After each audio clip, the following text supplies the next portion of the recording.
Dan kali ini kami akan menceritakan kisah hikayat perjalanan ruh umat manusia di alam barzah, ahli surga dan neraka.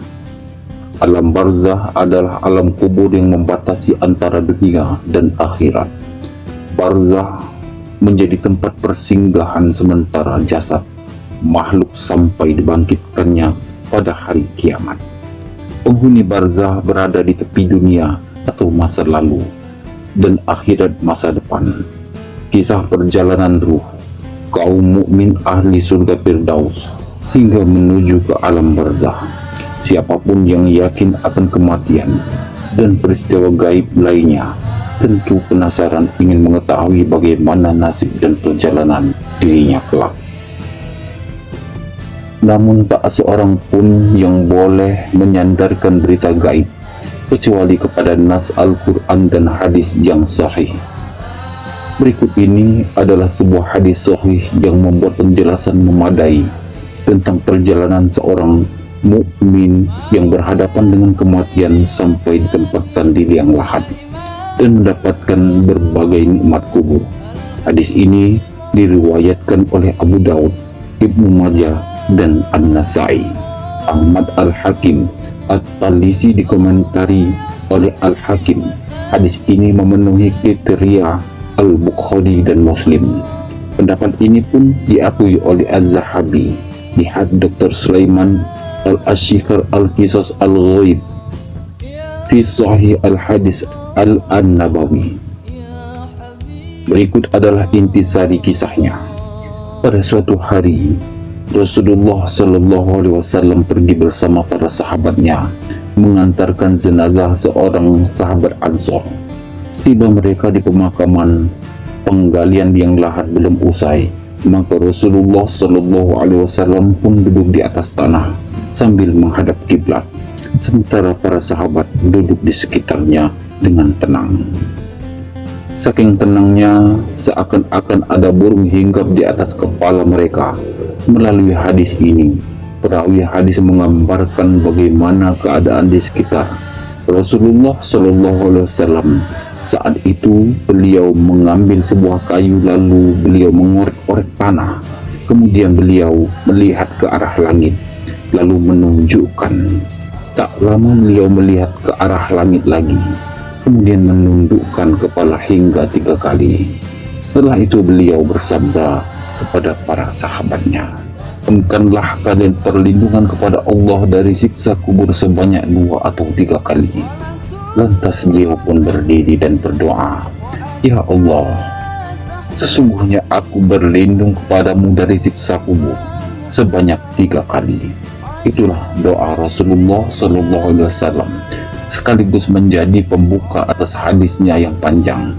Beliau menggambarkan beberapa sahabatnya, bagaimana keadaan seorang hamba sejak ditemui kematian sampai dimasukkan ke dalam liang kuburnya, lalu ditinggalkan oleh keluarganya, kolega, dan para sahabatnya. Lantas apa saja yang menimpa hamba tersebut setelah itu? Dikabarkan bahwa manusia saat dicabut kematian terbagi menjadi 2 golongan. Ada yang beriman dan ada yang kufur. Dan perbedaan di antara keduanya sangat jauh dan mendasar sobat. Sesungguhnya seorang hamba yang beriman ketika hendak meninggalkan kehidupan dunianya dan memasuki kehidupan akhiratnya akan didatangi para malaikat dari langit. Mereka datang dari rumah terbaik dan menempati sebuah tempat tertentu. Saya mengenakan pakaian yang terbaik pula. Wajah mereka putih berseri-seri seakan mentari yang tengah bersinar. Di tangan mereka terdapat kain dari surga untuk membungkus roh sang hamba, lengkap dengan minyak wanginya yang seakan-akan mengharumkan ruh sang hamba. Tadi tampak terlihat mereka duduk sejauh pandangan mata, bahkan sebagian orang soleh bisa menceritakan kejadiannya. Sementara orang-orang di sekitar mereka sama sekali tidak melihat apa-apa. Tak lama berselang, datanglah malaikat maut dan duduk dekat kepala sang hamba. Dia berkata kepada ruh si hamba, "Wahai jiwa yang tenang, keluarlah kepada Tuhanmu dalam keadaan ridho dan diridhoi." Quran Surat Al-Fajr ayat 27 sampai dengan 28. Ruh pun tidak bisa menunda perintah itu. Ia perlahan mengalir keluar dari jasad seperti keluarnya air yang bersih dan jernih dari mulut, dari bahaya. Setelah orang mukmin yang bersih dan jernih itu keluar, semua malaikat langit dan malaikat bumi mensolatkannya. Pintu-pintu langit dibuka. Setiap penduduk pintu berdoa kepada Allah dan memohon agar ruh hamba itu diangkat ke tempat mereka. Begitu urusan hamba berhasil dikeluarkan oleh tangan malaikatul maut, maka para malaikat yang hadir menyaksikan kematian. Tidak membiarkan roh itu sekejap mata pun. Mereka langsung mengambilnya dan meletakkannya di atas kain kafan dan minyak wangi yang mereka bawa dari surga. Demikian kematian yang digambarkan oleh Allah SWT dalam Al-Quran, dan dialah yang mempunyai kekuasaan tertinggi di atas semua hambanya, dan diutusnya kepadamu malaikat-malaikat penjaga, sehingga apabila datang kematian kepadamu salah seorang di antara kamu, ia diwafatkan oleh malaikat kami, dan malaikat-malaikat kami itu tidak melalaikan kewajibannya. Quran Surat Al-An'am ayat 61. Setelah ruh terpisah dari jasad, sobat, terciumlah aroma semerbak wangi sampai-sampai memenuhi dunia. Rasulullah SAW sendiri telah menggambarkan bagaimana aroma wangi ruh hamba tersebut melalui sabdanya. Aroma itu keluar dari ruh bagaikan minyak kasturi yang paling wangi yang pernah engkau temukan di muka bumi. Rupanya itu ruh yang selalu diharamkan dengan keimanan dan amal-amal soleh suatu di dunia. Dan jejak aroma dari ruh itu jelas diketahui saat ruh tersebut keluar dari jasadnya dan tercium para malaikat. Bahkan aroma wangi dari orang meninggal seperti itu tercium pula oleh sebagian orang-orang yang soleh. Dapat dipastikan, sobat, aroma wangi itu salah satu keluar dari ruh para syuhada, sebab banyak sekali kabar mutawatir baik yang klasik maupun yang modern tentang para syuhada yang jasadnya mengeluarkan aroma wangi yang tercium oleh orang-orang yang masih hidup. Namun terkadang ada pula aroma wangi yang lahir dari selain para syuhada. Setelah berhasil menggenggam merusak hamba, para malaikat langsung bertolak ke arah langit tertinggi. Di perjalanan, setiap berjumpa dengan kerumun malaikat, mereka ditanya tentang bagaimana ruh yang wangi sewangi minyak misik itu. Salah satu dari mereka pun menjawab, "Ini adalah ruh Fulan bin Fulan." Tak lupa mereka menyebutkan nama ruh itu dengan nama terbaik yang pernah mereka dengar di dunia. Setibanya di langit dunia, para malaikat membawa ruh meminta izin kepada para penjaga langit. Setelah diizinkan masuk, mereka pun diikuti dan diantar para malaikat di langit dunia sampai ke langit berikutnya. Begitu seterusnya hingga di langit ketujuh. Tiba di langit ketujuh, Rabbul Izzati berfirman, "Tulislah oleh kalian nama hambaku di Ilyin." Sebagaimana firman-Nya dalam Al-Quran, "Tahukah kamu apakah Ilyin itu?" Yaitu kitab yang tertulis yang disaksikan oleh malaikat-malaikat yang didekatkan kepada Allah Subhanahu wa Ta'ala. Quran Surat Mutaffifin ayat 19 sampai 21. Maka dituliskanlah nama hamba tersebut pada Ilyin.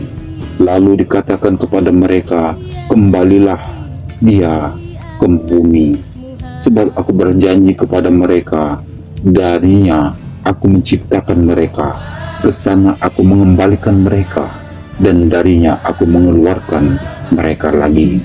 Hal itu sebagaimana dilansir dalam Al-Quran, dari bumi tanah itulah kami menjadikan kalian, dan kepadanya kami akan mengembalikan kalian, dan daripadanya kami akan mengeluarkan kalian pada kali yang lain.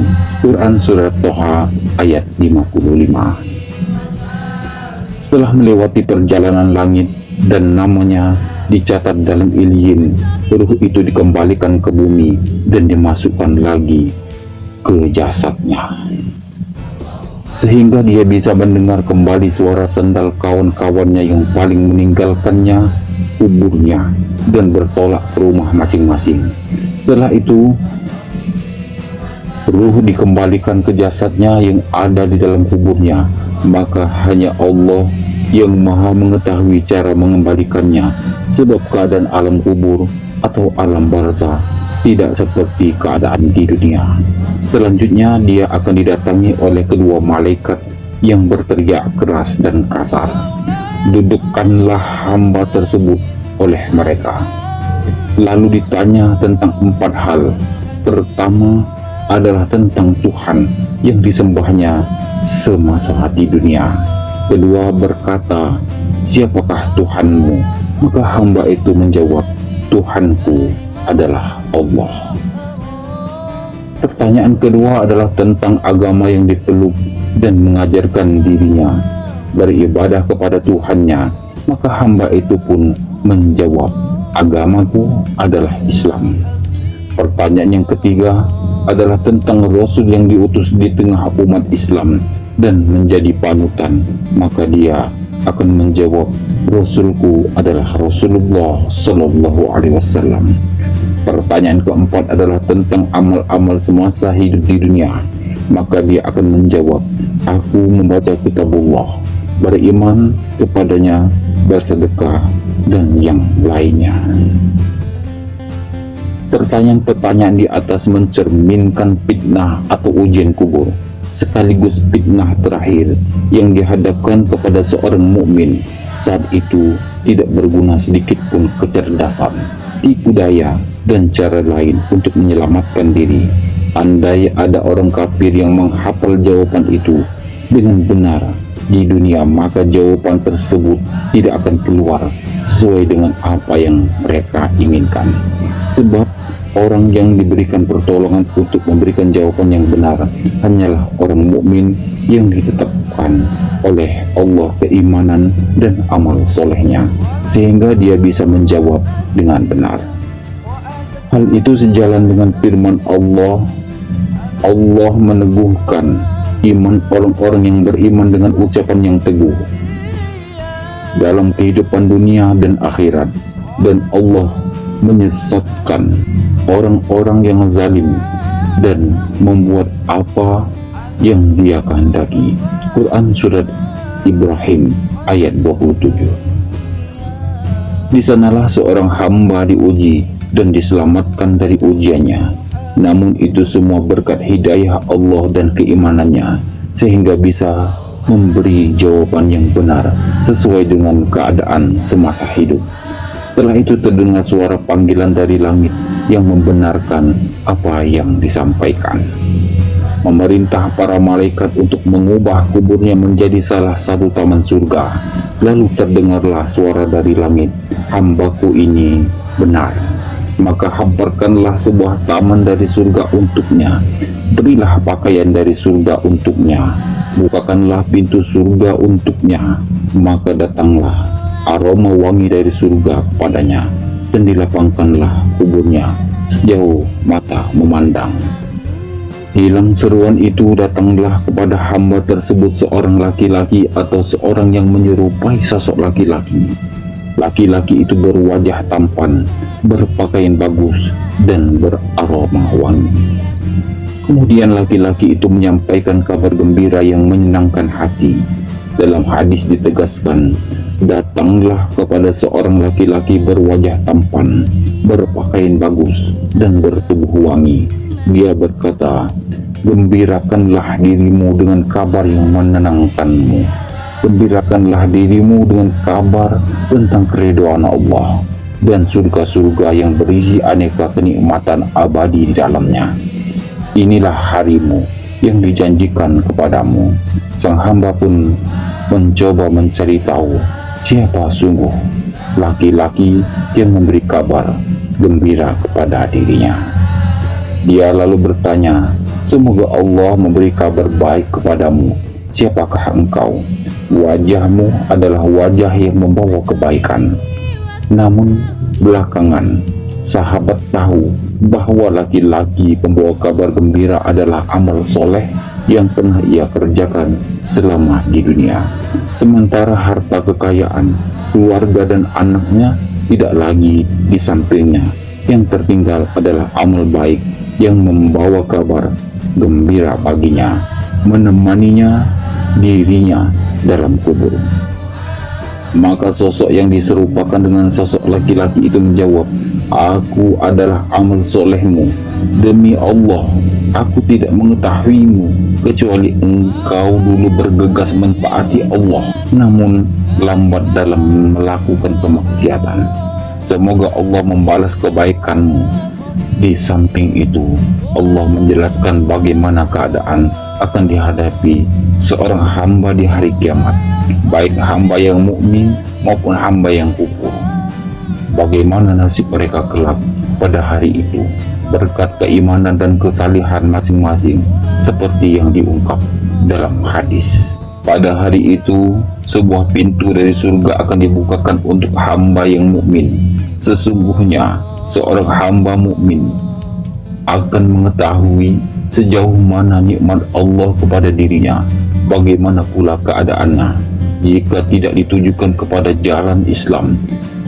Setelah melihat tempatnya di dalam surga kenikmatan, karenanya tidaklah heran sobat, setelah melihat kenikmatan yang mentaati dirinya di negeri keabadian, seorang hamba sampai meminta disegerakan kiamat kepada Tuhannya. Tujuannya agar dirinya bisa segera menempati negeri tersebut, menikmati apa yang dijanjikan Allah di dalamnya. Maka sampaikanlah kepadanya, tenanglah, segala sesuatu telah ditetapkan waktunya. Ketika waktu itu datang, maka apa yang ditetapkan Allah akan terjadi, pasti terjadi. Demikianlah yang terjadi pada seorang hamba mukmin mulai turun sakratul maut atau sakarat untuknya hingga datang tuntutan untuknya agar senantiasa tenang dalam kubur sampai tiba waktu yang telah ditetapkan atas kiamat. Berdasarkan hadis Nabi Muhammad SAW yang sahih, wallahu a'lam bishawab. Kisah perjalanan orang zalim, ahli neraka jahanam hingga menuju ke alam barzah. Tak seorang pun di antara kita yang mengetahui apa yang terjadi saat ajal menjemputnya, sebab kematian merupakan peristiwa gaib yang hanya diketahui oleh Allah, kecuali yang dibocorkan melalui ayat-ayatnya, hadis kursi atau hadis-hadis sahih Rasulullah SAW. Salah satu hadis sahih yang bercerita tentang kematian seorang zalim di bawah ini, ia diriwayatkan oleh Abu Daud, Ibnu Majah, An-Nasai, Ahmad Al-Hakim, dan At-Talisi. Di dalamnya dikisahkan bahwa suatu hari Rasulullah SAW pergi bersama para sahabat menghantarkan jenazah seorang sahabat Ansor. Setibanya mereka di pemakaman, pengelolaan belum selesai, maka Rasulullah SAW pun duduk di atas tanah sambil menghadap kiblat, sementara para sahabat duduk di sekitarnya dengan tenang sambil menunggu panggilan liang lahat usai. Beliau kemudian bercerita kepada para sahabat bagaimana keadaan sahabat, bagaimana keadaan seorang hamba yang zalim dan kufur saat ditemui kematiannya sampai dimasukkan ke liang lahat, lalu ditinggalkan oleh keluarganya dan para sahabat. Lantas apa saja yang menimpa hamba tersebut? Setelah itu sesungguhnya seorang hamba yang kufur dan zalim ketika akan meninggalkan dunia fana dan memasuki alam bapa. Turunlah para malaikat langit dalam rupa yang menakutkan dan menyeramkan. Mereka berlaku kasar dan keras, serta wajah yang hitam legam. Tibanya mereka duduk di dekatnya. Sejauh mata memandang, mereka membawa kain kapan dan minyak dari neraka. Tak lama malaikatul maut datang kepadanya dan duduk di dekat kepalanya. Lantas membentang, "Wahai jiwa yang kotor, keluarlah kepada murka Allah." Tak lama kemudian ruh hamba kufur itu dicabut dan dipisahkan dari jasadnya. Ruh itu sempat mau kabur dan bersembunyi, namun malaikatul maut segera mencabutnya dengan kasar, bagaikan menarik besi berduri dari daging pangkang. Kita pun tidak bisa membayangkan sobat, jika menarik tusukan besi berduri dari daging panggang tidak mungkin dilakukan kecuali dengan susah payah, sebab jika tidak, daging yang ditarik akan tersisa pada tusukannya. Ini adalah gambaran bagaimana kasar dan kerasnya proses pencabutan ruh dari jasad orang-orang kafir di saat kematian mereka. Rasulullah SAW juga menggambarkan dalam hadisnya bagaimana keadaan orang kafir dan orang zalim yang dicabut ruhnya, maka terputuslah seluruh urat dan saraf-sarafnya. Di samping itu, seluruh malaikat mengutuk mereka, baik malaikat yang ada di antara langit dan bumi maupun para malaikat langit. Pintu-pintu langit itu pun ditutup untuk ruh hamba yang kotor tersebut. Semua penduduk pintu langit yang dilewatinya menakutinya dan mendoakan agar Allah menjauhkan ruh tadi dari mereka. Para malaikat pun turun menghadiri kematian sang hamba, segera mengambil sirih kotor yang itu setelah diletakkan di alas kain kafan yang mereka bawa dari neraka. Ruh pun bertambah kotor. Lebih parah lagi, ruh tersebut mengeluarkan aroma bau yang tak sedap. Akibat kekufuran dan amalan-amalan buruknya, sampai-sampai malaikat yang dilewati ruh tersebut merasa terganggu, sehingga ditanya satu malaikat yang bertugas menjaganya. Menjawab, "Ini adalah ruh Fulan bin Fulan." Dia menyebutnya dengan nama terburuk yang pernah dipergunakan di dunia. Begitu sampai di dunia sobat, ruh itu tidak diizinkan masuk, sebab langit tidak pernah dimasukkan siapapun kecuali makhluk-makhluk suci, ahli keimanan dan ketakwaan. Sementara makhluk-makhluk yang kufur dan zalim tidak pantas mendapatkan kemuliaan itu.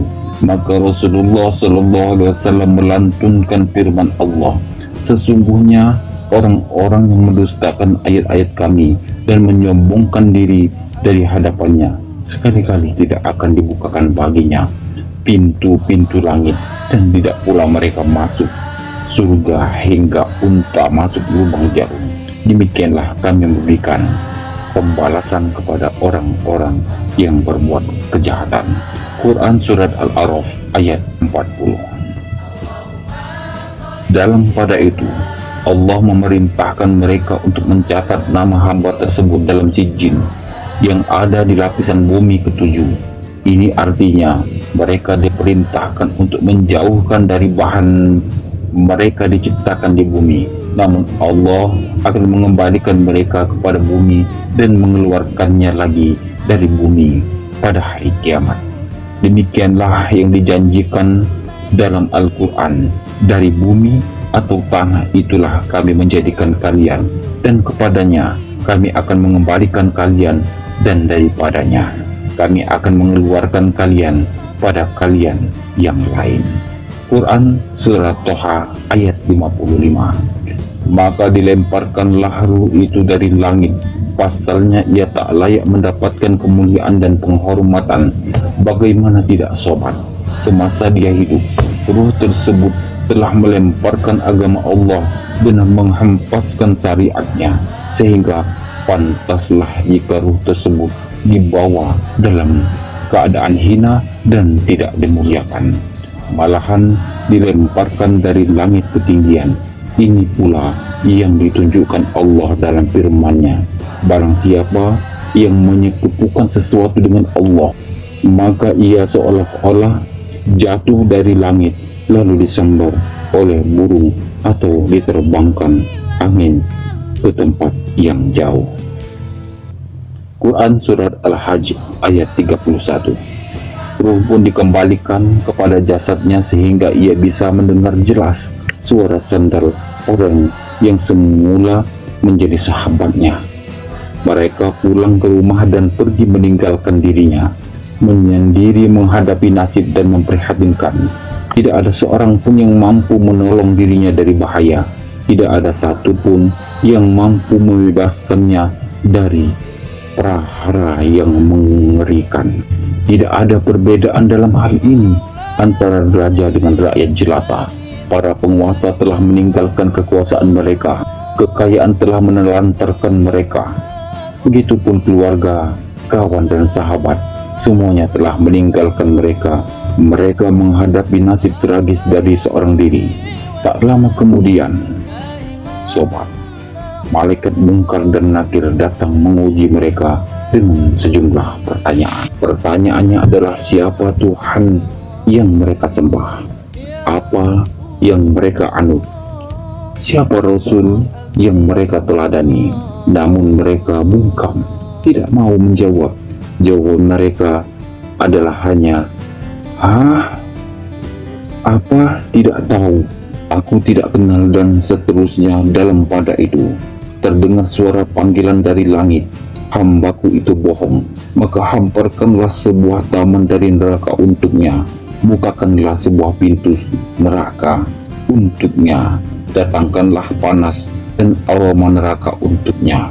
Saat itu pula kuburan disempitkan untuknya sampai-sampai tulang rusuknya menyatu. Kemudian diserupakan amal buruk hamba itu dalam wujud seorang laki-laki yang berwajah buruk, berpakaian jelek, dan beraroma tak sedap. Laki-laki buruk rupa itu menyampaikan, ini adalah harimu di mana engkau dijanjikan. Maksudnya hari yang telah dijanjikan Allah kepada orang yang kufur dan zalim dalam kitabnya melalui lisan Rasulullah SAW. Begitu sang hamba menanyakan identitas laki-laki yang membawa kabar buruk untuk dirinya, dia menjawab, aku adalah amal burukmu. Demi Allah, aku tidak engkau kecuali lamban mentaati Allah dan cepat berbuat maksiat kepadanya. Semoga Allah membalas keburukanmu.